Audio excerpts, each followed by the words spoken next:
내가 누군가에게 관심이 있다는 것을 어떻게 알 수 있을까요? 나도 모르게 그 사람의 SNS를 검색하거나 친구나 지인에게 그 사람에 관해 물어보면 확실히 관심이 있는 것입니다. 그렇다면 내가 누군가에게 관심을 받고 있다는 것은 어떻게 알 수 있나요? 누군가에게 지속적인 연락을 받거나 또는 다가와서 잘 지내고 있는지, 식사는 잘 하고 있는지, 별일이 없는지 등을 물어본다면 그 사람의 관심을 받고 있는 것입니다. 그런 점에서 우리에게 가장 관심이 많은 분은 예수님이라고 생각합니다.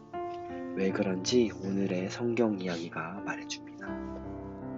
제자들을 부르시던 예수님이 하루는 빌립이라는 제자를 부르십니다.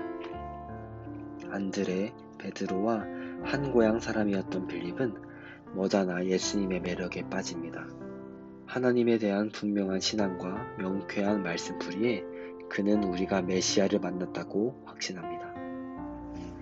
그러한 확신을 가진 빌립은 가만히 있을 수 없어서 자기가 가장 좋아하는 친구인 나다나엘을 전도합니다. 그런데 나다나엘이 냉랭한 반응을 보입니다. 나사렛에서 무슨 구세주가 나올 수 있겠소? 이때 빌립이 유명한 말을 남깁니다. 와서 보시오. 나다나엘이 빌립의 손에 이끌려 예수님께 나아가는데 나다나엘을 보신 예수님께서 놀랍게도 이렇게 말씀하십니다. 나다나엘, 나는 내게 거짓이 조금도 없다는 것을 알고 있다. 예수님과 나다나엘은 이전에 한 번도 만난 적이 없습니다. 그런 예수님께서 어떻게 나다나엘에 대해 잘 알고 계셨을까요?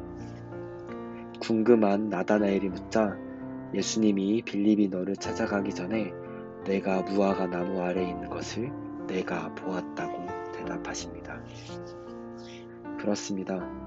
예수님은 빌립이 데려오기 전에 이미 나다나엘에게 관심이 있으셨고 그래서 그의 일거수일투족을 보고 계셨던 것입니다. 이에 놀란 나다나엘은 곧바로 예수님의 제자가 되기로 결심합니다. 나다나엘에게 관심을 두었던 것처럼 예수님은 우리에게도 큰 관심을 주고 계십니다. 물론 평소에는 침묵하시는 것 같습니다. 그러나 우리가 힘들어하는 순간에 가장 필요한 것을 주실 만큼 예수님은 우리의 모든 것을 다 보고 알고 계십니다.